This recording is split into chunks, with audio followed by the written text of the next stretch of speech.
भाजपा के प्रदेश अध्यक्ष भूपेंद्र चौधरी बोले, समाजवादी कांग्रेस पार्टी परिवारवादी है। भारतीय जनता पार्टी के प्रदेश अध्यक्ष भूपेंद्र चौधरी बुधवार को खैर विधानसभा के राठी फार्म हाउस में आयोजित पिछड़ा वर्ग मोर्चा सम्मेलन में पहुंचे। इस दौरान उन्होंने कहा कि उपचुनाव की तैयारी को लेकर कार्यक्रम किए जा रहे हैं। उन्होंने कहा कि समाजवादी पार्टी की सोच परिवारवादी है, भाजपा की सोच राष्ट्रवादी है। भाजपा के प्रदेश अध्यक्ष भूपेंद्र चौधरी ने कहा कि पिछड़े वर्ग की ठेकेदारी करने वाले लोग पिछड़ी पार्टी का दम भरने वाले जाति के आधार पर राजनीति कर रहे हैं। उनका पैटर्न जातिगत राजनीति को आगे बढ़ाने का है। जाति में भी एक परिवार की विरासत को आगे बढ़ रहे हैं।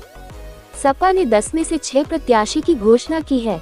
उनका संकल्प परिवार डेवलपमेंट अथॉरिटी के आधार पर देश की शासन की व्यवस्था का संचालन करना है। 6 में से 5 प्रत्याशी उनके ही नेता के परिवार के पुत्र हैं या उनकी पत्नी है या भांजे हैं।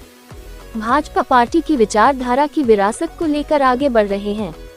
हमारे परिवार में किसी जाति समाज या किसी बड़े नेता की विरासत को बढ़ाने का काम नहीं करते हैं। उन्होंने कहा कि अनूप वाल्मीकि और सतीश गौतम बहुत साधारण परिवार से आए हैं और सांसद बने हैं।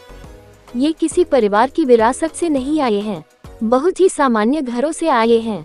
ये सौभाग्यशाली हैं। उन्होंने कहा सपा की स्थापना मुलायम सिंह यादव ने किया, लेकिन 30-32 सालों में आज सपा अखिलेश यादव तक पहुंची है और किसी की कोई संभावना नहीं है।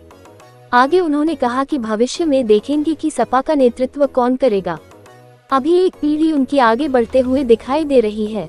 उनके बच्चे किस तरह से सक्रिय हैं, समाजवादी पार्टी का वही नेतृत्व करेंगे। जवाहरलाल नेहरू की विरासत को इंदिरा ने आगे बढ़ाया, फिर राजीव गांधी और सोनिया गांधी ने बढ़ाया। अब राहुल गांधी विरासत को आगे बढ़ा रहे हैं। भूपेंद्र सिंह ने मायावती पर भी तंज कसा। उन्होंने कहा राज्य की कई बार मुख्यमंत्री रह चुकी बहुत असमंजस में है कि अपनी विरासत की कमान किसे दे, कभी भतीजे को बनाती है, कभी साइड कर देती है। उन्होंने कहा कि भारतीय जनता पार्टी का अध्यक्ष 6 महीने बाद कौन बनेगा किसी को पता नहीं है। राष्ट्रीय अध्यक्ष, प्रदेश अध्यक्ष, जिला अध्यक्ष कौन बनेगा किसी को पता नहीं, लेकिन कोई कार्यकर्ता ही बनेगा। भारतीय जनता पार्टी संगठन की दृष्टि से उत्तर प्रदेश चुनाव की तैयारी की दृष्टि से हम लोग अलग अलग हमारे मोर्चों के सम्मेलन है, हमारी बैठकें हैं विभागों के हिसाब से, अलग अलग सामाजिक वर्गों के हिसाब से हम लोग बैठकर अपनी संगठनात्मक गतिविधि को आगे बढ़ा रहे हैं। और ये हमारी विधानसभा उपचुनाव है, उसकी तैयारी का हिस्सा है।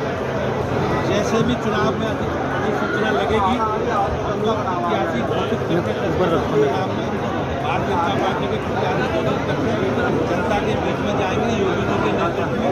और मुझे विश्वास है कि भारतीय जनता पार्टी को उत्तर प्रदेश की महान जनता का आशीर्वाद मिलेगा।